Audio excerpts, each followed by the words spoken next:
is grappling with skyrocketing electricity bills, reaching over 40 million naira monthly due to the new Band A billing system by Electric.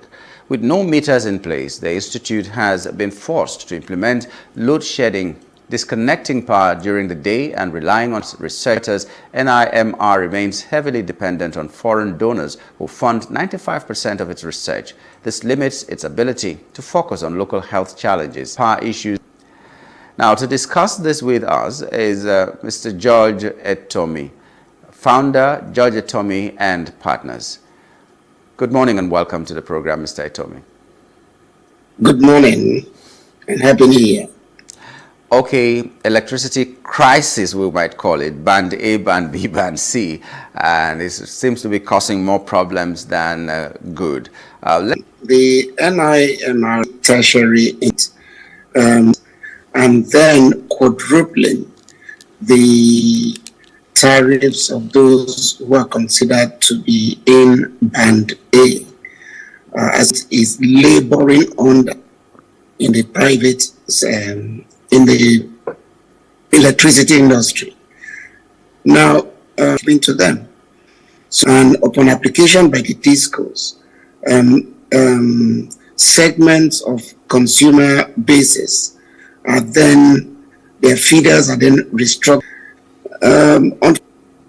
Because if the DISCO doesn't do all it can to ensure that it meets with its market obligations, it runs the risk. The solution would be is for things like the electricity bills of the NIMR, make budgetary allocations to them, or if you like, set up a mechanism by which, like you do with other MD payments made to the DISCO, because its own market obligations. So it's a NIMR. They have preferred each of the bands, with perhaps the list of the bands, which is Band E, but find a way of doing some sort of proportional spread across bands A to Band A. So you find many DISCOs working hard to improve supply to those they call Band A with their market obligations. Baseline to all of this is that there must be a specific government initiative directed at research institutes get diverted from their primary free. There must always be strings attached. And it's even not good for our own overall image to know that critical research institute electricity. Then there is also the need for them to come up with other innovative ways of dealing with their concerns for them to enter these institutions. Is that in the early days when power was essentially provided as a social service, many of these institutions through electricity free of charge as it were. Then they need to commercial activities. We found that as well in places like the Navy, where within their establishment that were tapping from the debts allocations to pay for electricity bills, they don't pay. Then they have institutions within themselves who are also there is a lot of mishmash. So they really need to look inward, work with experts, they were funding them. And then those who want to come early for their problem is. Okay, is not. But I'm just concerned. An institution like that should never have light blinking. We've seen that they are doing something shouldn't be. First of all, the option of solar, because 40 million naira per month will translate to 480 million in a year. That is almost $500 million than relying on this electricity to go without electricity, even if it's for 1 hour. That is a research institute. And like I said, hospitals also are experiencing these, and so many other critical infrastructure that belong even to the government. You are not even talking about the individual ones that may be impacted because of these much clinging to hydropower. The correct one comes from thermal plant. Solar is, and today undistributed. So 24/7 electricity, and I agree entirely with you. And I think that responsibility should fall squarely on the owners of that institution. And in this case, if it's the federal government, if it is the state government, they must reprioritize. Don't forget there are private universities show the same mix. You will never get solar. You have, even within the grid power, you have the mixes of hydro and so many different ways. You must have that mix. So the idea is to be innovative in one particular type. And as we now know, gas is not a collapse of the entire grid mix. Now, happily, with the 2023 Electricity Act, states can now come into play.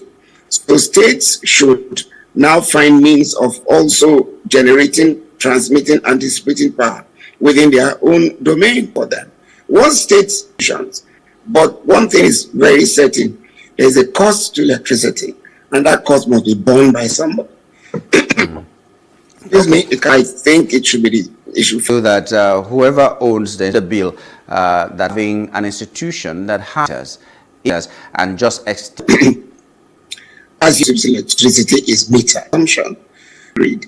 Then eventually, when we started having the transition to privatization, they started what they call bulk industry, of going in and identifying those who were taking electricity within those institutions, because they never had the cooperation from the institutions themselves. So it's easier for them to just place a bulk meter, because the discos know the power that's going. So don't think it's arbitrary. They know, because the discos get a certain quantity of electricity and they know how it's distributed. So if they go to an estate, for example, they know how much is consumed. They check your feeders, they check your transformers, and what they then simply do is I agree with you, it's rightful tariff cost. Then we must ensure that everybody's metered, because it's meters that create trust between the discos and the consumers.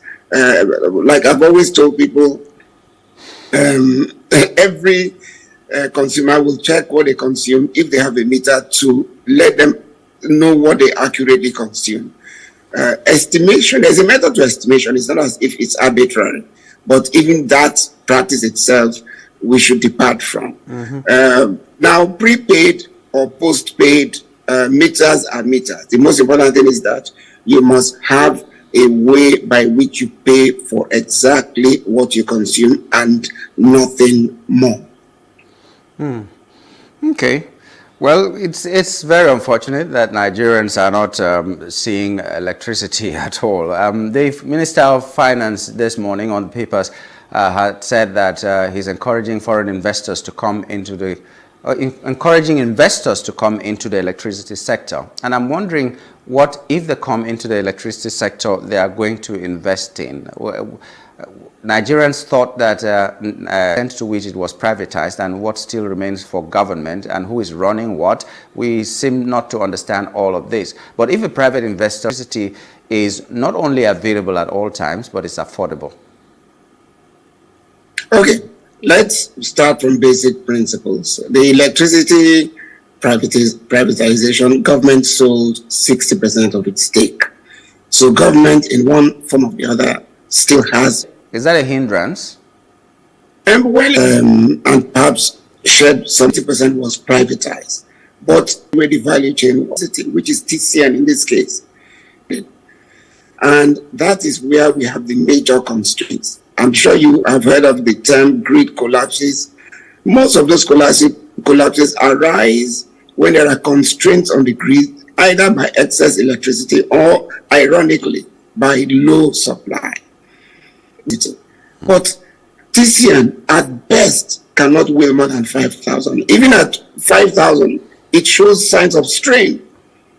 And then when it gets to the discos can only distribute what is willed to them, which is why forward-looking states, and that's why it's so important to get the right type of leadership in these states, to disaggregate the grid, the sector coming, and that comes in, and that's where what the Minister of Finance was talking about.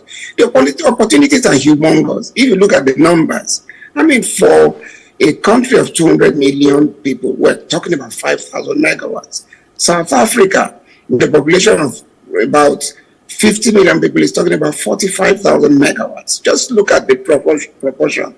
So it's a huge business. The MDG goals require, the SDG goal says that you should give 1,000 megawatts per 1 million population. So Nigeria should be looking at 200,000. Sector is a very, very, very attractive proposition. But then the environment to attract the kind of capital is important to create. And many of these lie with the government. So there are so many very uncertainty, flip-flopping, and I'm sure many times out of go after discourse, go after Jenkos, those sort of rhetorics, okay, they are a dissuasion to investors. Just leave the market. Let the market take control of itself. Recently, the owners of Ecodisco are selling their stake to a new set of investors. That's a market-driven acquisition. The funds will require to move out of the power plant. We really have to wrap up at this time, Mr. Etomi. I hope that Nigeria will experience the "let there be light" statement from God one day, and not just the sunlight. We're hoping that the best will come into that sector and all. It's a continuing story. We are hoping not even beyond, and let's see how the coming days take us, where the coming days take us. We'd like to thank you, Mr. Etomi, for coming on the program this morning. My pleasure. Yeah. We've been talking with Mr. Goerge Etomi, founder Goerge Etomi and partners. We were looking at the complaint from one day we will not have to be talking about this anymore, and there will just be light and power enough for Nigerians to do their businesses and